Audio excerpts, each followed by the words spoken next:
Este terreno siempre fue mío. Tú solo fuiste el jardinero que contraté para limpiarlo. Don Miguel, de 75 años, sintió cómo sus piernas temblaban al escuchar esas palabras salir de la boca de su propio hermano. Frente a él, Ricardo sostenía un folder repleto de documentos legales mientras dos policías y un oficial del juzgado esperaban con expresiones incómodas. Ricardo, ¿qué estás diciendo? Llevo 15 años trabajando esta tierra. 15 años. Tú ni siquiera la quisiste cuando papá murió. El jardín que los rodeaba era un verdadero paraíso terrenal. Bugambilias de colores intensos trepaban por estructuras de madera reciclada. Un pequeño estanque reflejaba el cielo azul del mediodía. Docenas de plantas exóticas y árboles frutales creaban un oasis de vida en medio de una colonia donde antes solo había basura y escombros. Eso es lo que tú crees, hermano. Ricardo sonrió con frialdad mientras le extendía un documento al oficial. Estos papeles demuestran que papá nos dejó el terreno a los dos. Tú trabajaste aquí como favor familiar. Nada más. Ahora necesito que desalojes. Ya vendí la propiedad. Miguel sintió que el mundo se derrumbaba. Sus manos, curtidas por años de trabajo bajo el sol, arrugaron la gastada camisa que llevaba puesta. ¿Tú vendiste mi jardín? Vendí mi terreno. Gran diferencia. Los vecinos comenzaban a asomarse por las ventanas. La señora Lupita, que siempre compraba plantas aromáticas a don Miguel, se cubrió la boca con espanto. El joven Carlos, a quien el anciano había enseñado a hacer composta, apretó los puños con rabia. Tiene 3 días para recoger sus cosas personales, declaró el oficial del juzgado con voz monótona. Lo que no se lleve pasará a ser propiedad del nuevo dueño. 3 días. 15 años de su vida reducidos a 3 días.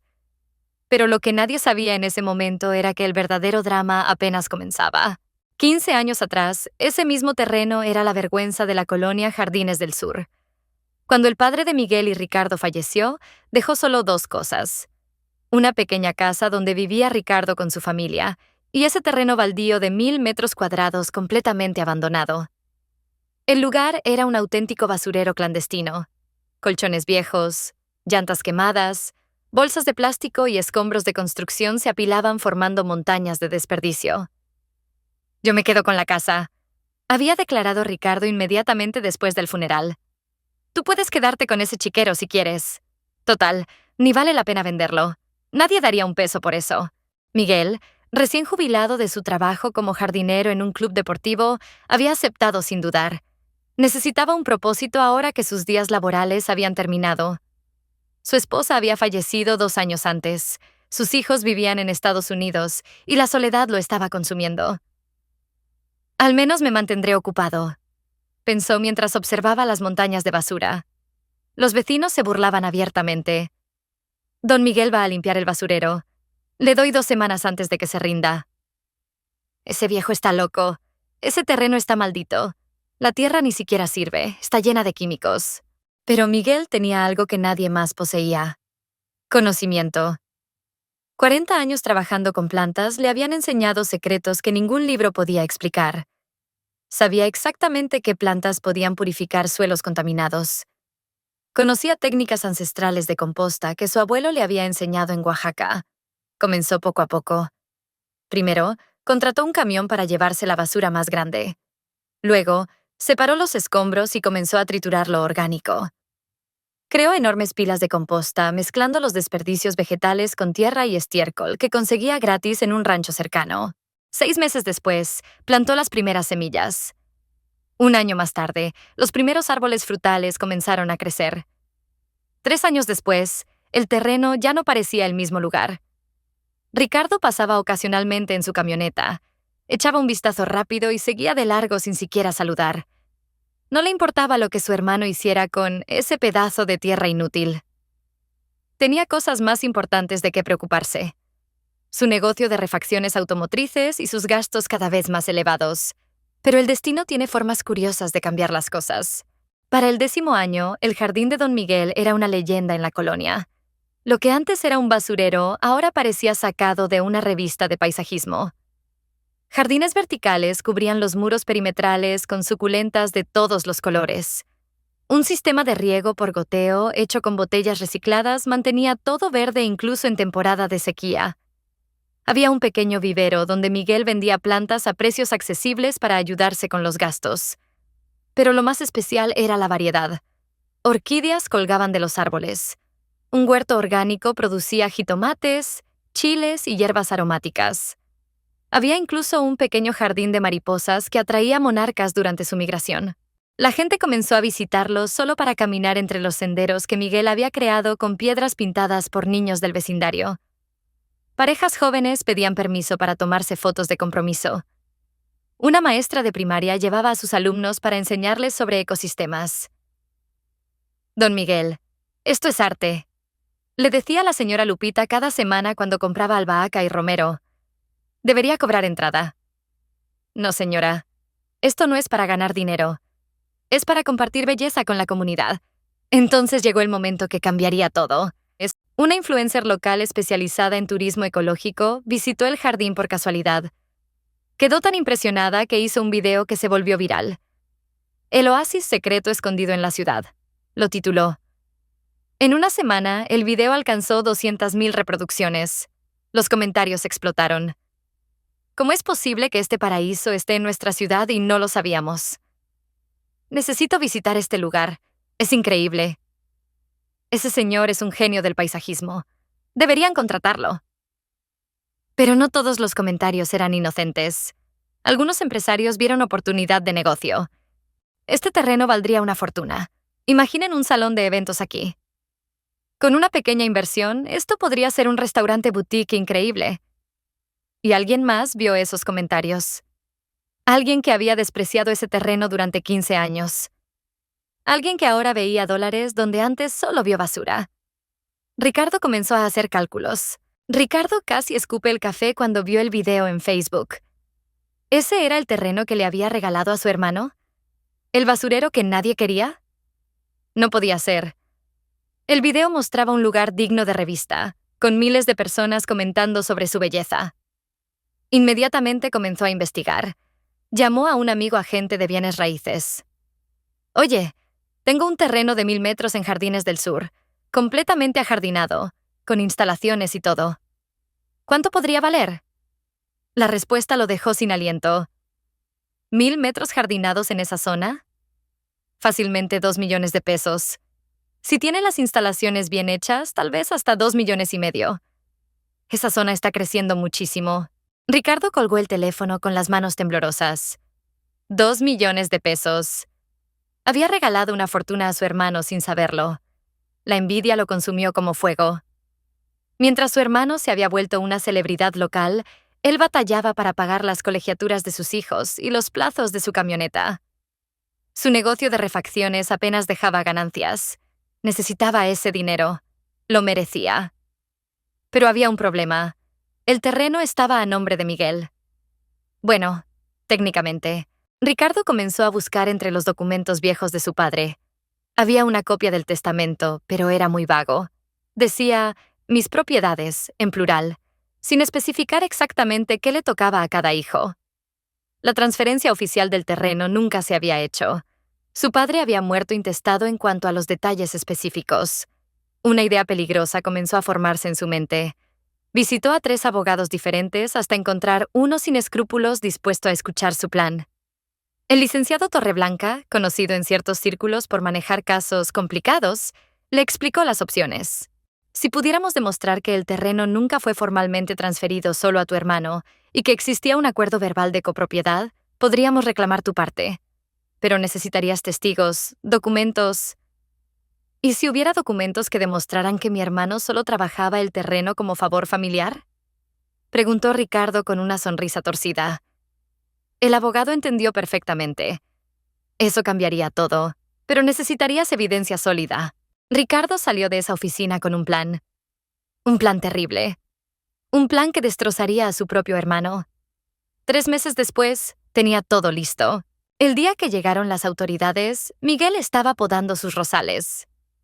¿Don Miguel Hernández? Preguntó el oficial del juzgado. Sí, servidor. ¿En qué puedo ayudarle? Tenemos una orden de verificación de propiedad. El señor Ricardo Hernández ha presentado documentos que demuestran copropiedad de este terreno. Lo que siguió fue una pesadilla burocrática. Ricardo había falsificado un documento antiguo donde supuestamente el padre de ambos establecía que el terreno se dividiría entre los dos hermanos y que Miguel trabajaría la tierra en calidad de administrador familiar. Había sobornado a un empleado del registro público para que insertara este documento en los archivos viejos, haciéndolo parecer legítimo. Además, presentó testigos.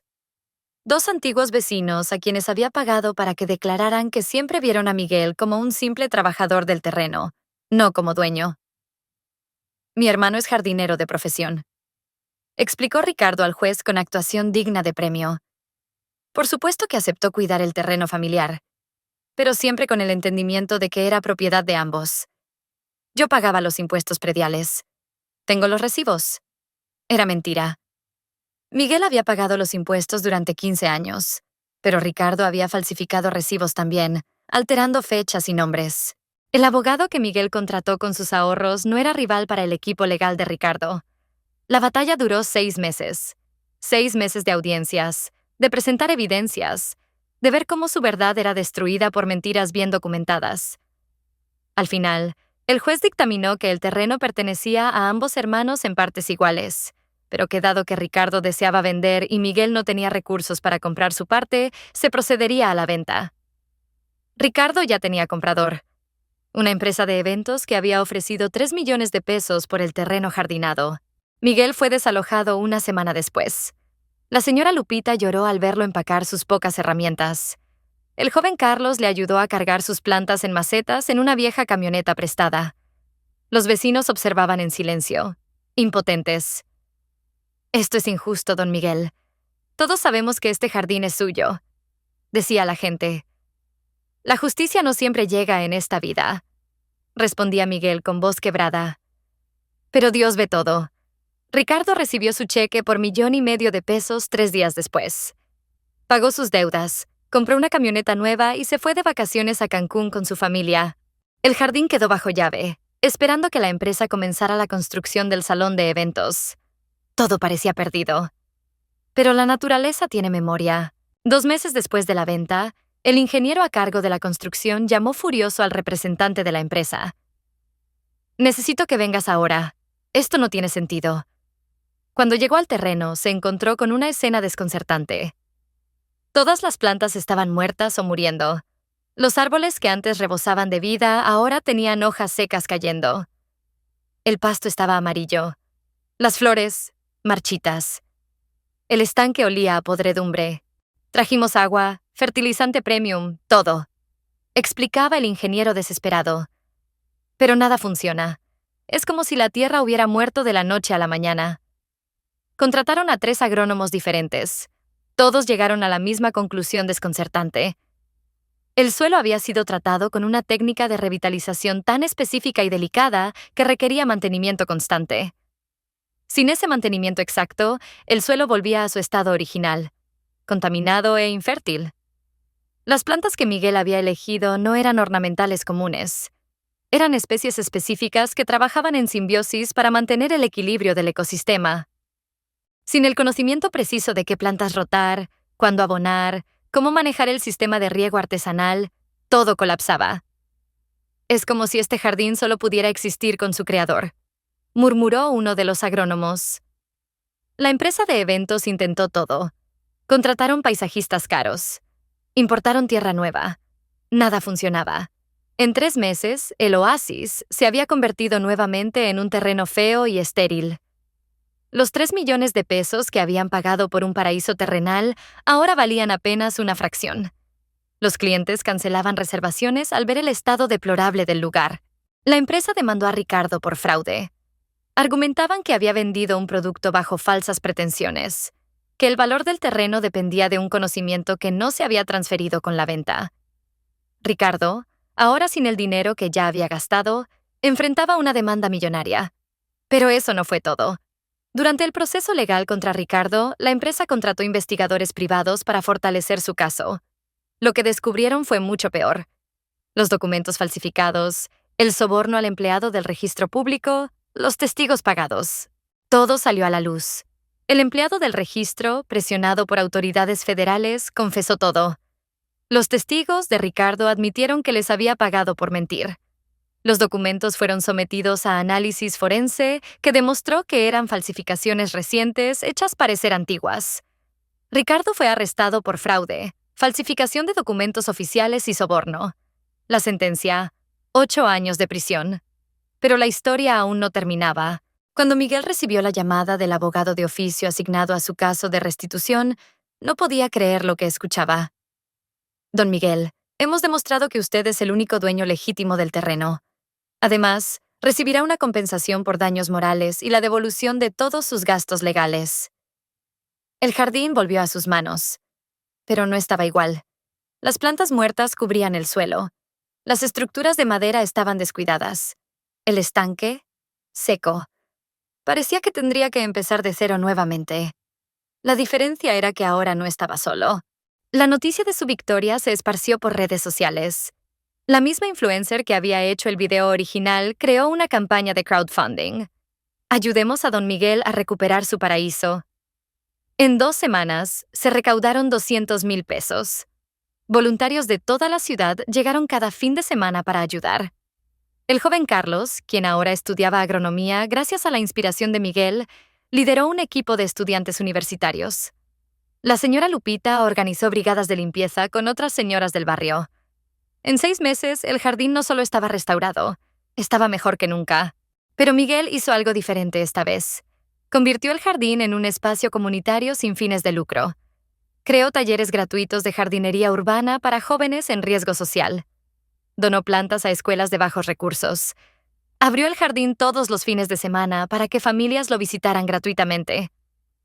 Este lugar nunca fue mío, explicaba a los visitantes. Yo solo fui el jardinero. El jardín le pertenece a todos. Su hermano Ricardo, desde prisión, le escribió una carta de disculpa. Miguel la leyó 2 veces y luego la guardó en un cajón. Algunos días pensaba en perdonarlo. Otros días, recordaba el dolor de ser traicionado. Pero cada mañana, cuando abría las puertas del jardín y veía a niños corriendo entre las flores, a parejas de ancianos descansando bajo los árboles, a jóvenes aprendiendo a plantar sus primeras semillas, Miguel entendía algo profundo. La verdadera riqueza nunca estuvo en el terreno ni en lo que valía.